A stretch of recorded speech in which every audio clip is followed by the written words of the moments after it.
हाँ, तो अभी हमने परावर्तन की बात की और समतल दर्पण की बात की। अब हम बात करते हैं गोलीय दर्पण की। गोलीय दर्पण क्या होते हैं? आपने किताब में पढ़ा होगा, जो गोले का एक भाग होता है उससे गोलीय दर्पण बनाते हैं। लेकिन ज़रा ठहरिए, पहले आप गोला किसे कहते हैं वो जानने की कोशिश करिए। मैं एक छोटा सा प्रश्न आपसे पूछता हूँ, रोटी का आकार कैसा होता है? और लड्डू का आकार, गेंद का आकार?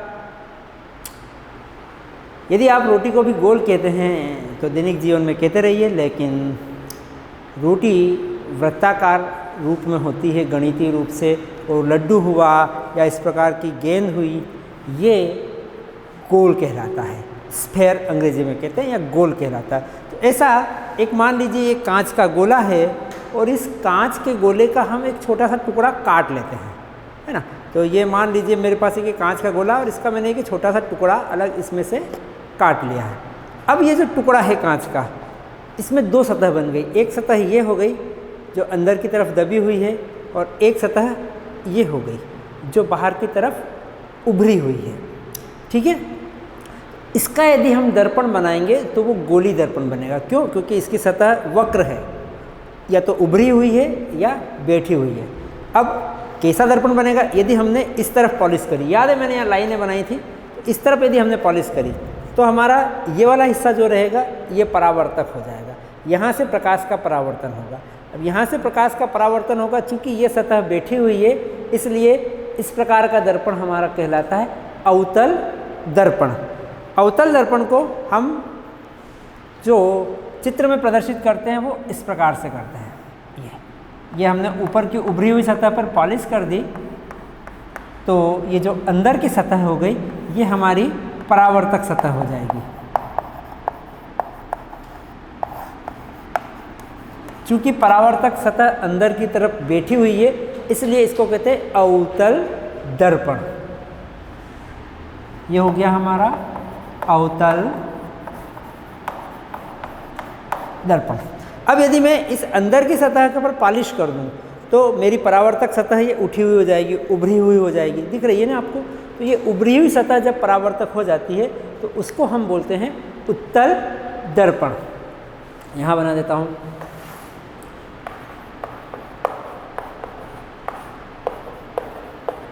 उत्तल दर्पण कैसा हुआ? उत्तल दर्पण में हम अंदर की जो सतह होती है, चित्र में ऐसा बनाते हैं इसे, अंदर की जो सतह है इसको हम पॉलिश कर देते हैं, तो ये जो उभरी हुई सतह है, ये उभरी हुई सतह हमारी परावर्तक हो जाती है। इसलिए इस प्रकार का दर्पण हमारा कहता है उत्तल दर्पण। तो यहाँ हम इस प्रकार जान गए कि गोलीय दर्पण हमारे दो प्रकार के हो जाएंगे।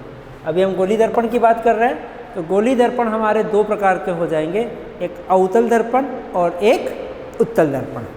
अवतल दर्पण जिसका सतह उभरा हुआ होता है, अवतल दर्पण जिसकी सतह बैठी हुई होती है, और उत्तल दर्पण जिसकी सतह उभरी हुई होती है। ठीक है, याद रखेंगे। इस प्रकार के कई सारे दर्पण आप लोगों ने देखे होंगे। जरूरी नहीं दर्पण, आप लोगों ने आपके घर में जो चम्मच है, नया स्टील का चम्मच होता है, उसको भी आपने देखा होगा, वही जिससे आप कुछ खाते पीते हैं, तो उसकी एक सतह उभरी हुई रहती है, एक सतह दबी हुई रहती है।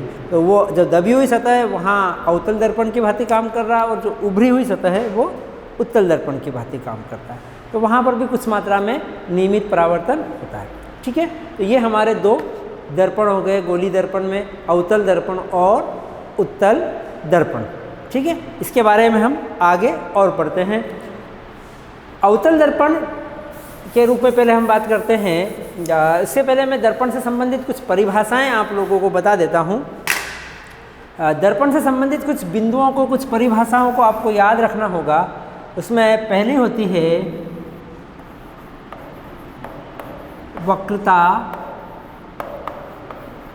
केंद्र। वक्रता केंद्र को हम C से प्रदर्शित करते हैं। वक्रता केंद्र क्या हुआ?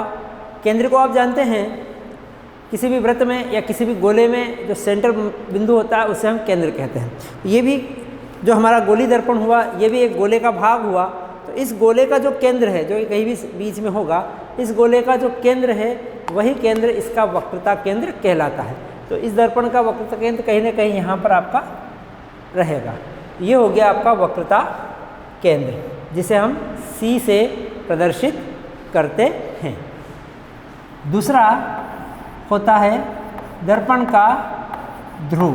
ध्रुव को हम पोल कहते हैं अंग्रेजी में, इसलिए इसे हम P से प्रदर्शित करते हैं।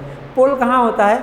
तो जो हमारा गोली दर्पण है उसका बिल्कुल मध्य भाग, परावर्तक सतह का मध्य भाग। जैसे ये दर्पण लिया तो इसका ये वाला पॉइंट, बिल्कुल सेंटर वाला पॉइंट, यहाँ चित्र में देखेंगे तो ये वाला पॉइंट हमारा ध्रुव कहलाता है। ठीक है। तीसरी चीज होती है मुख्य फोकस या फोकस बिंदु। इसको मैं थोड़ा रुक के बताता हूँ ये क्या होता है। इसको हम कैपिटल F से प्रदर्शित करते हैं। इसके लिए 2 मिनट रुकते हैं। मैं आपको चौथी चीज़ बता देता हूँ, मुख्य अक्ष। मुख्य अक्ष एक लाइन होती है। कौन सी लाइन होती है? मुख्य अक्ष वो लाइन होती है जो वक्रता केंद्र को ध्रुव से मिलाती है। ये वाली लाइन को हम मुख्य अक्ष कहते हैं। ध्यान रखिएगा, इन सब चीज़ों को आप ध्यान रखेंगे तभी जाकर आप दर्पण से संबंधित आगे की प्रॉब्लम्स को सॉल्व कर सकते हैं, इसे समझ सकते हैं। तो ये 3 तो बिंदु होते हैं, वक्रता केंद्र, ध्रुव और मुख्य फोकस। ये 3 बिंदु हो गए। चौथा हो गया हमारा मुख्य अक्ष। 5वां होता है हमारा वक्रता त्रिज्या। मुख्य अक्ष को किसी बिंदु से प्रदर्शित नहीं करते, चूंकि एक रेखा है इसलिए हम इसे किसी स्पेसिफाइड नाम से प्रदर्शित नहीं करते हैं। आप कह सकते हैं PC रेखा मुख्य अक्ष होती है। हम बात करते हैं वक्रता त्रिज्या की, तो वक्रता त्रिज्या रेडियस, इसे हम R, कैपिटल R से प्रदर्शित करते हैं। ये भी एक दूरी है। कौन सी दूरी? ध्रुव से वक्रता केंद्र तक की दूरी हमारी वक्रता त्रिज्या कहलाती है। ठीक है। इसको हम एक और भी कह सकते हैं, जो हमारा गोली दर्पण जिस गोले का भाग है उस गोले की त्रिज्या, उस गोले की त्रिज्या भी वक्रता त्रिज्या कहलाती है। दोनों ही, क्योंकि ये केंद्र है, केंद्र से लेकर गोले के हिस्से तक की दूरी त्रिज्या के बराबर ही होगी, इसलिए ये वक्रता त्रिज्या ही कहलाती है। दोनों प्रकार से आप याद रख सकते हैं कि ध्रुव से लेकर या दर्पण से लेकर वक्रता केंद्र तक की दूरी, कोई सी भी दूरी, आप यहाँ से लेकर यहाँ तक की दूरी भी रहेंगे तो वो वक्रता त्रिज्या होगी। ठीक है। तो दर्पण से लेकर वक्रता केंद्र तक की दूरी हमारी वक्रता त्रिज्या होती है। और छठी चीज़ और मुख्य बात होती है इसमें फोकस दूरी। फोकस दूरी को हम स्मॉल f से प्रदर्शित करते हैं। अब फोकस दूरी क्या होती है? तो अभी हमने मुख्य फोकस छोड़ा हुआ था। मुख्य फोकस के आधार पर हम फोकस दूरी की बात करें। चलिए मैं मुख्य फोकस पे ले आता हूँ। मुख्य फोकस एक बिंदु होता है जो ध्रुव और वक्रता केंद्र के बिल्कुल मध्य में स्थित होता है। ठीक है। ये कैसे होता है इसकी परिभाषा मैं थोड़ा सा आगे देता हूँ। अभी आप इतना समझ लीजिए कि ध्रुव और वक्रता केंद्र के बिल्कुल बीच में एक बिंदु होता है जिसे हम मुख्य फोकस कहते हैं। ठीक है। इसकी परिभाषा अलग है लेकिन। तो फोकस दूरी क्या हो गई? ध्रुव से मुख्य फोकस तक की जो दूरी होती है, PF दूरी होती है, इसे हम फोकस दूरी कहते हैं। ठीक है। तो ये हम देखें तो यहाँ 6 चीज़ें हैं, 3 बिंदु हैं, एक लाइन है और 2 दूरियां हैं। 3 बिंदु कौन कौन से हैं? वक्रता केंद्र, ध्रुव, मुख्य फोकस। वक्रता केंद्र उस गोले का केंद्र जिस गोले का हमारा दर्पण भाग है, ध्रुव दर्पण की परावर्तक सतह का मध्य बिंदु, मुख्य फोकस F, इसकी परिभाषा मैं आगे दूंगा, लेकिन ये अवस्थित होता है ध्रुव P और वक्रता केंद्र C के मध्य में। ये 3 बिंदु हो गए। फिर होता मुख्य अक्ष। P से C को मिलाने वाली ये रेखा को कितनी लंबी कर दो, ये पूरी लाइन हमारी कहलाती है मुख्य अक्ष। वक्रता त्रिज्या, केंद्र से दर्पण तक की दूरी वक्रता त्रिज्या कहलाती है। फोकस दूरी, मुख्य फोकस से दर्पण तक की दूरी, मुख्य फोकस से ध्रुव तक की दूरी फोकस दूरी कहलाती है। ये कुछ 6 मोटी मोटी परिभाषाएं हैं जिन्हें आपको याद रखना है। ठीक है। अब मैं बात करता हूँ मुख्य फोकस की, जिसको हमने थोड़ा सा होल्डिंग पे डाल दिया था। ठीक है ना। कुछ चीज़ें ऐसे होती है ना जिनको होल्डिंग पे डालना पड़ती हैं, क्योंकि उनको थोड़ा सा डिटेलिंग करना है। तो हम मुख्य फोकस की डिटेलिंग करते हैं कि ये मुख्य फोकस बिंदु मिलता कैसे है। ये गेंद लुढ़क गई है हमारी।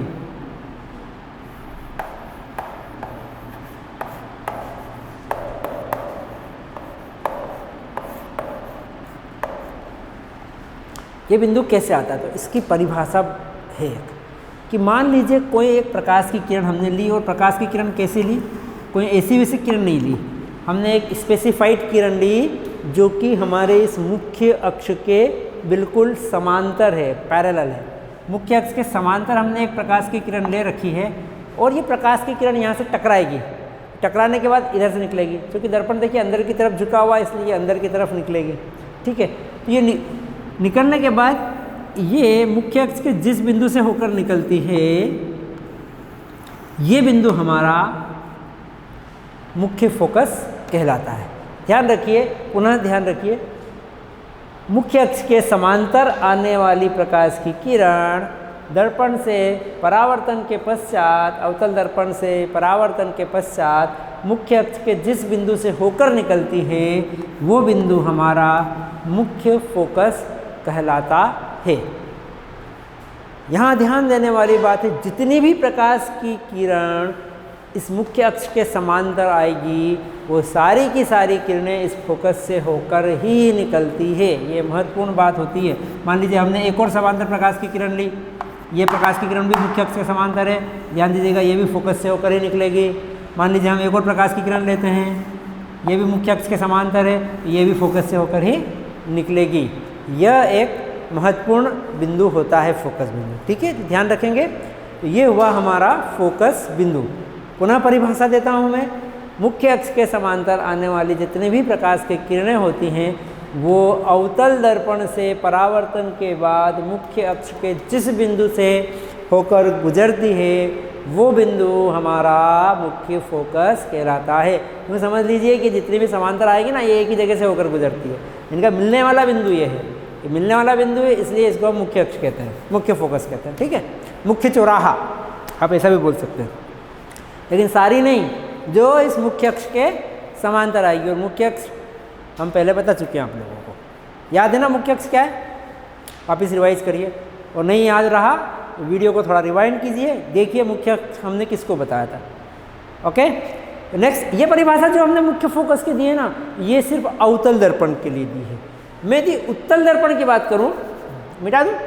ओके, आप लोगों की अनुमति चाहिए होती ना मुझे, तो मैं उत्तल दर्पण की यदि बात करूं, तो मैं उत्तल दर्पण को इस प्रकार से बनाता हूँ। अभी मैंने आप लोगों को बनाकर बताया था कि हमारी परावर्तक सतह उठी हुई है, हमने ज़रा अंदर की साइड बढ़िया सी पॉलिश वॉलिश कर दी है। अभी यह एक समस्या आ जाती है, भैया हमने ध्रुव तो इधर बना दिया, कोई दिक्कत नहीं, हमारा ध्रुव यहाँ रहेगा सेंटर पॉइंट में। अभी ये तो इधर घुमा हुआ है, तो इसका वक्रता केंद्र तो भाई इधर होना चाहिए। उत्तल में इधर था, अवतल में इधर है, जिधर झुमा हुआ उधर रहेगा ना भैया, ये उधर हो गया, तो ये हमारा मुख्य अक्ष हो गया। ठीक है, लेकिन अब प्रकाश तो इधर से आएगा ना, इधर तो भैया पॉलिश करी हुई है, लाल लाल कलर की पॉलिश आप लोगों ने देखी होगी दर्पण, यदि आपने देखा है आपके घर में, तो पीछे की तरफ खोल के देखेंगे तो एक लाल या नीले कलर की पॉलिश होती है, ऐसी हमने यहाँ पॉलिश कर रखी है। तो हम इस लाइन को थोड़ा सा आगे की तरफ बढ़ा देते हैं, ये हमारा पूरा मुख्य अक्ष हो गया। ठीक है, परावर्तन इधर से होना है, तो एक मुख्य अक्ष के समांतर हमने एक प्रकाश की किरण ली। अब ये प्रकाश की किरण चूंकि दर्पण ऐसा बाहर की तरफ मुड़ा हुआ है, तो प्रकाश की किरण परावर्तित होकर इस साइड से निकलती है। ठीक है, ये परावर्तित हो गई। ओके, मुख्य अक्ष के समांतर आने वाली प्रकाश की किरण परावर्तित होकर ऐसे जाएगी। तो अब ये तो मुख्य अक्ष से मिलने से रही, मुख्य अक्ष तो इधर रह गया, परावर्तित किरण तो ऐसे निकल गई। मिलेगी क्या? नहीं मिलेगी भैया, इनकी दूरी तो बढ़ती जा रही है, ऐसे जाएगी, ऐसे जाएगी, ऐसे जाएगी, ऐसे जाएगी, जाती जाएगी। ये मुख्य अक्ष ऐसा सीधा सीधा जाएगा, ये तो फैलती जाएंगी, आगे तो कहीं नहीं मिलना है। तो हम पीछे मिलाकर देख लेते हैं। तो हम इसको यदि पीछे की तरफ मिलाएं, ये यहाँ से हमें आती हुई दिखाई दे रही है, तो हमें ऐसा लगता है कि ये प्रकाश थोड़ा सीधा बनाते हैं, हमें से ना बिल्कुल थोड़ा सा सीधा बनाते हैं। तो हम प्रकाश इस मुख्य ध्रुव को थोड़ा सा दूर बना देते हैं। ओके, क्योंकि ये बिल्कुल सेंटर में होता है, ध्रुव और वक्रता केंद्र के बिल्कुल सेंटर में हमारा मुख्य फोकस होता है। तो यहाँ परिभाषा हो जाएगी कि उत्तल दर्पण के लिए मुख्य अक्ष के समांतर कोई आपतित किरण परावर्तन के पश्चात मुख्य अक्ष के जिस बिंदु से आती हुई प्रतीत होती है वो बिंदु उत्तल दर्पण के लिए मुख्य फोकस कहलाता है। ठीक है, यहाँ मुख्य अक्ष से निकलेगी नहीं, मुख्य अक्ष को काटेगी नहीं, मुख्य अक्ष पे मिलेगी नहीं, लेकिन ऐसा लग रहा है, हमें प्रतीत हो रहा है कि यह प्रकाश की किरण इस बिंदु से होकर आ रही है। तो यह बिंदु हमारा मुख्य फोकस कहलाता है उत्तल दर्पण के लिए। ठीक है, ओके, अब आगे बढ़ते हैं। गोली दर्पण से संबंधित इतनी बातें आप लोगों को समझ में आ गई, तो हम अब बात करते हैं गोली दर्पण से प्रतिबिंब के निर्माण की, कि गोली दर्पण से प्रतिबिंब कैसे बनते हैं। ठीक है, इसके पहले एक महत्वपूर्ण बात मैं बता देता हूँ आप लोगों को। जैसा कि मैंने आप लोगों को दो प्रकार की दूरियां बताई थी, एक बताई थी वक्रता त्रिज्या,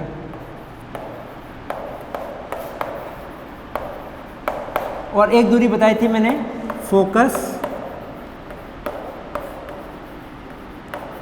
दूरी।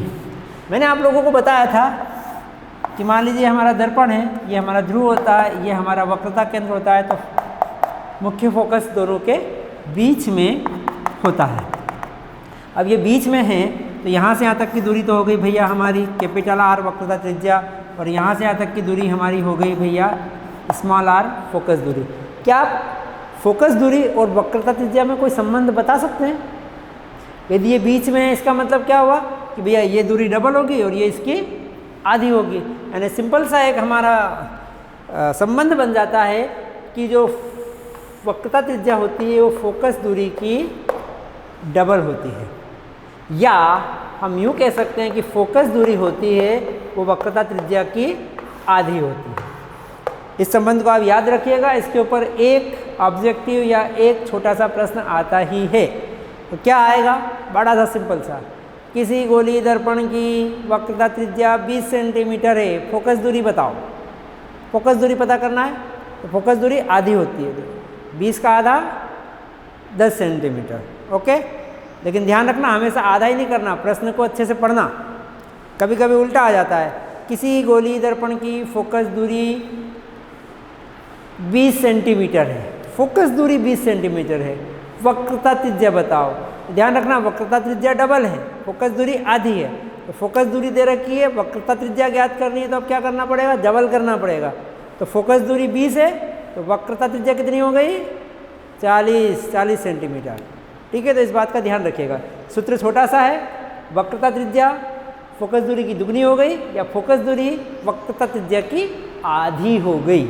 इस पर एक ना एक सवाल आता ही है छोटा सा, चाहे 1 नंबर का आए और आपकी अच्छी किस्मत रही तो 2 नंबर का आएगा। ठीक है, ये बन जाएगा पक्के ना। ओके, अब हम बात करते हैं प्रतिबिंब निर्माण की, कि किसी भी गोली दर्पण से प्रतिबिंब कैसे बनता है। एक आध प्रश्न आ ही जाता है प्रतिबिंब बनने से संबंधित, तो मैं अभी केवल अवतल दर्पण से बनने वाले प्रतिबिंब की बात करूंगा, उत्तल दर्पण से बनने वाले प्रतिबिंब की बात नहीं करूंगा। तो अब हम बात कर रहे हैं गोली दर्पण से बनने वाले प्रतिबिंब, ये पहले हो चुका है हमारा, अब इसकी बात कर रहे हैं। ओके, तो गोली दर्पण से प्रतिबिंब बनाते समय हमें एक महत्वपूर्ण बात का ध्यान रखना पड़ता है, वो ये कि वैसे तो किसी भी वस्तु से अनंत ढेर सारी प्रकाश की किरणें निकलती है, लेकिन प्रतिबिंब की स्थिति पता करने के लिए हमें केवल 2 प्रकाश की किरणें पर्याप्त है। कितनी प्रकाश की किरणें पर्याप्त है? 2 प्रकाश की किरणें पर्याप्त है। अब ये 2 प्रकाश की किरणें कौन सी लेना है? तो हम कुछ स्पेशल प्रकाश की किरणें रहती है जिनका परावर्तन के बाद का रास्ता हमको पता होता है। ठीक है, वरना कुछ प्रकाश की किरणें टकराएंगी, टकरा कर परावर्तन के नियमों का पालन करते हुए कहीं से निकलेगी, लेकिन हम बार बार कोई चांदा लेके नापेंगे थोड़ी ना कि कौन सी किरण कहाँ से निकलेगी। हम 2 ऐसी किरणों को लेते हैं जिनका रास्ता हमको पता होता है। ठीक है, तो वे 2 कौन कौन सी किरणें हो सकती हैं? वे 2 किरणें इन 3 स्थितियों में से एक हो सकती है। पहली तो हम हमेशा ही ले लेते हैं, पहली ये कि जो हमारी फोकस की परिभाषा है वो क्या है? फोकस की परिभाषा कि हम हमेशा ये हमारा C हुआ, ये हमारा P हुआ, ये बीच में हमारा F हुआ, एक प्रकाश की किरण हम हमेशा मुख्य अक्ष के समांतर लेते हैं। ये जो मुख्य अक्ष के समांतर प्रकाश की किरण है कहाँ से निकलेगी? रिवाइंड करके देखिएगा, ये प्रकाश की किरण हमेशा निकलती है फोकस से होकर। तो हम एक किरण वो लेंगे जो मुख्य अक्ष के समांतर होती है। दूसरी स्थिति हम लेते हैं इसका उल्टा। ये मान लीजिए हमारा अवतल दर्पण है, ये हमारा मुख्य अक्ष हो गया, ये हमारा P हो गया, ये हमारा C हो गया, दोनों के बीच में F हो गया। ठीक है, आप नाप के लीजिएगा बढ़िया स्केल से अपने। ठीक है, हम एक प्रकाश की किरण फोकस की दिशा में ले लेते हैं। तो फोकस की दिशा में लेंगे, ये टकरा कर क्या हो जाएगी, मुख्य अक्ष के समांतर हो जाएगी। तो हम दूसरी प्रकाश की किरण ऐसी ले सकते हैं। तीसरा और बड़ा इजी प्रकाश की किरण होती है, ये मान लीजिए हमारा मुख्य अक्ष हो गया, ये हमारा गोलीय दर्पण हो गया। थोड़ा अच्छा नहीं बना, मैं अच्छा बना देता हूँ। ये ओके, वेरी गुड। ये ध्रुव हो गया, ये पालिश हो गई, ये वक्रता केंद्र हो गया, ये फोकस हो गया। जो प्रकाश की किरण वक्रता केंद्र की दिशा में आती है, जो प्रकाश की किरण वक्रता केंद्र की दिशा से होकर आती है, टकराकर वो उसी दिशा में वापस हो जाती है। इस बात को आप ध्यान रखिएगा। इसका कारण क्या है ये मैं बाद में बताऊंगा, अभी आप याद रखिए कि जो भी प्रकाश की किरण वक्रता केंद्र की दिशा में आती है, वो टकराकर परावर्तित होकर उसी दिशा से लौट जाती है। तो इन तीन में से हम कोई भी दो प्रकाश की किरणें लेते हैं और प्रतिबिंब का निर्माण करने का प्रयास करते हैं। आइए बनाने की कोशिश करते हैं। ये तो हम परमानेंट लेते ही लेते हैं। इन दोनों में से जो भी जैसी ज़रूरत पड़े वैसी हम कोई एक किरण ले लेते हैं और टकराने के बाद जहाँ प्रकाश की किरण मिलेगी वो अपने आप प्रतिबिंब बन जाता है। देखें कैसे बनता है। थोड़ा सा प्रतिबिंब बनाते समय एक आप लोगों को ध्यान रखना पड़ेगा, और ध्यान ये रखना पड़ेगा कि जो भी दूरियां आप लेते हैं वो नाप तोल के लें, और नाप तोल के साथ साथ आपके पास प्रकार होता है। आपके कंपास बॉक्स के अंदर एक प्रकार होता है जिसके अंदर आप पेंसिल फंसाते हैं, उसका उपयोग करें तो आपके चित्र बेहद स्पष्ट और क्लियर बनेंगे। तो एक आप लाइन और एक हमारा एक दर्पण हो गया, ये हमारा एक अवतल दर्पण हो गया। बढ़िया। आप अवतल दर्पण बनाने के लिए एक काम करें, कोई भी एक 4, 5, 6, 7, 8 सेंटीमीटर जितनी आपको इच्छा हो, जितनी आपकी कॉपी बड़ी हो उतने का प्रकार का चाप लें। चाप को यहाँ पर रखें, प्रकार को यहाँ पर रखें और एक चाप खींच दें। इस प्रकार से जब आप चाप खींच देंगे तो आपका एक बढ़िया सा प्यारा सा चाप बन जाएगा और आपकी दूरियाँ भी सही सही आएंगी।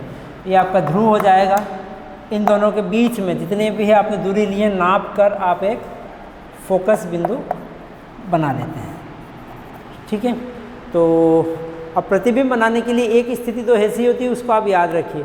जो भी वस्तु अनंत पर, अनंत का मतलब बेहद दूर, बहुत दूर, जो वस्तुएं अनंत पर होती है उसका प्रतिबिंब हमेशा फोकस पर बनता है और बिंदु आकार का बनता है, बहुत छोटा बनता है और फोकस पर बनता है। दूसरी स्थिति की हम बात करेंगे। दूसरी स्थिति में वस्तु अनंत और C के बाहर हो, ये वक्रता केंद्र है, उसके बाहर यहाँ पर कहीं पर अपनी वस्तु अवस्थित हो, तो इसका प्रतिबिंब कैसे बनेगा ये देखते हैं। ठीक है, तो इससे हमको दो प्रकाश की किरण लेना। इसके टिप से, इसके सिर से हम दो प्रकाश की किरण लेंगे। दो कौन कौन सी लेंगे? दो। इससे बहुत सारी हजारों प्रकाश की किरणें निकल रही हैं, लेकिन हमको सिर्फ दो लेना है। दो कौन सी? स्पेशल, जिनका परावर्तन के बाद का रास्ता हम लोगों को पता हो। तो एक कौन सा है? एक मुख्य अक्ष के समांतर वाला है। तो एक मुख्य अक्ष के समांतर लाइन बना लेते हैं। मेरे पास यहाँ चूँकि थोड़ी सी स्केल वगैरह की व्यवस्था नहीं है, इसलिए मैं थोड़ा सा हो सकता है मेरी लाइन ठीक ना बने, लेकिन आप लोगों अपनी कॉपी के अंदर बड़ा जो लाइनें खिंची हुई रहती है उनका उपयोग कर सकते हैं। ये प्रकाश की किरण कहाँ से निकलेगी? ये प्रकाश की किरण निकलेगी फोकस से होकर। ठीक है, ये हमारी हो गई पहले नंबर की प्रकाश की किरण। हमने मुख्य अक्ष की समांतर ली और हमको पता है मुख्य अक्ष के समांतर आने वाली प्रकाश की किरण फोकस से होकर गुजरती है। ठीक है, दूसरी प्रकाश की किरण कहाँ से लेंगे? उसके दो रास्ते थे हमारे पास। या तो हम फोकस की दिशा में ले लें तो परावर्तित होकर समांतर हो जाएगी, या हम वक्रता केंद्र की दिशा में ले लें। वक्रता केंद्र की दिशा में लेंगे, वक्रता केंद्र की दिशा में लेंगे तो परावर्तित होकर उसी रास्ते से लपट जाएगी। तो हमारे पास ये दोनों ही स्थितियां यहाँ मौजूद है, तो हम कोई सा भी ले सकते हैं। मैं वक्रता केंद्र की दिशा में ले लेता हूँ। तो मैंने ये वक्रता केंद्र की दिशा में एक प्रकाश की किरण ले ली। ये प्रकाश की किरण वापस वैसा के वैसे ही लौट जाएगी। ये लौट गई। अब लौटती हुई दोनों किरण कौन सी है? लौटती हुई दूसरी पहली किरण ये है, लौटती हुई दूसरी किरण ये कि यही है, ये दूसरी लौटती हुई किरण है। ये हमारी पहले जाने वाली किरण थी और ये लौट के इधर आ गई। ये हमारी दूसरे नंबर की आपतित किरण थी, इसी मार्ग से वापस लौट गई। दोनों लौटने वाली किरण कहाँ मिली? एक ये लौट रही है, एक ये लौट रही है, दोनों किरण यहाँ पर मिली। यहाँ पर हमको प्रतिबिंब प्राप्त होगा। तो यहाँ पर हम ये टिप जो जहाँ लिया था वो टिप यहाँ बना दिया, क्योंकि ये नीचे है तो उल्टा बनेगा, और ये इस प्रकार से हम इसको बना दें तो ये हमारा इस वस्तु का प्रतिबिंब यहाँ पर प्राप्त हो जाता है। अब जरा देखिए प्रतिबिंब कैसा बना। वस्तु कहाँ थी? वक्रता केंद्र से बाहर, वक्रता केंद्र से अनंत की ओर, इस ओर हमने वस्तु रखी थी। प्रतिबिंब कहाँ बना? C और F के बीच में, वक्रता केंद्र और फोकस के बीच में प्रतिबिंब बना। कैसा बना? वस्तु देखो इतनी बड़ी है, प्रतिबिंब छोटा है, मतलब प्रतिबिंब थोड़ा सा छोटा बना। और देखें प्रतिबिंब वास्तविक बना कि आभासी। तो यदि प्रकाश की किरण वास्तव में मिली है तो वास्तविक बनता है, प्रकाश की किरण पीछे की तरफ बढ़ाना पड़े, मिलती नहीं है, मिलती हुई प्रतीत होती, तो उसे आभासी बोलते हैं। तो चूंकि यहाँ दोनों परावर्तित किरण, ये परावर्तित किरण और ये परावर्तित किरण, दोनों परावर्तित किरण वास्तव में मिल रही है, इसलिए यहाँ बनने वाला प्रतिबिंब हो गया हमारा वास्तविक। ठीक है, तो प्रतिबिंब कैसा हो गया? हमारा प्रतिबिंब हो गया C और F के मध्य। कैसा हो गया? हमारा प्रतिबिंब वास्तविक है। क्या है? प्रतिबिंब हमारा वस्तु से छोटा है। और ध्यान दीजिएगा, वास्तविक होता है तो हमेशा वो वस्तु की तुलना में उल्टा बनता है। यदि ऐसा सीधा लटका हुआ है तो उल्टा लटक जाएगा। ठीक है, तो ये हमारा प्रतिबिंब की स्थिति हो गई। C और F के मध्य बना, वास्तविक उल्टा और वस्तु से छोटा बना। कब? जब हमारी वस्तु वक्रता केंद्र C के बाहर रखी हुई है। ठीक है, तो ये हमारे प्रतिबिंब बनाने का एक तरीका होता है, जिसे मैंने डिटेल में आप लोगों को बनाया है। अब हम अलग अलग जगह पर वस्तुओं को रखकर देखेंगे और प्रतिबिंब बनाने का प्रयास करेंगे। प्रतिबिंब अपने आप बनेगा, आपको ज़्यादा प्रयास नहीं करना पड़ता है कि कहाँ बनाना, कैसे बनाना। आपको सिर्फ नियम का ध्यान रखना है। वस्तु के ऊपर से दो किरणें लेना है, एक मुख्य अक्ष के समांतर लेना, वो फोकस से जाएगी। एक या तो हम वक्रता केंद्र की दिशा में लेंगे, वो वैसे के वैसे ही लौट जाएगी, या एक फोकस की दिशा में लेंगे, वो समांतर हो जाएगी। वो आपकी चॉइस है। पहली वाली तो आपको फिक्स कर देना है। ऐसे जहाँ दोनों प्रकाश की किरणें टकराती हैं वहाँ पर हमारा प्रतिबिंब बन जाता है और हम प्रतिबिंब की स्थिति को निकाल सकते हैं। ठीक है, तो हमने एक दूसरी स्थिति में प्रतिबिंब बनाना पता किया है। आगे की स्थितियों के लिए हम अगले वीडियो में आपको बताएंगे कि प्रतिबिंब किस प्रकार से बनता है। आज के लिए इतना ही, धन्यवाद।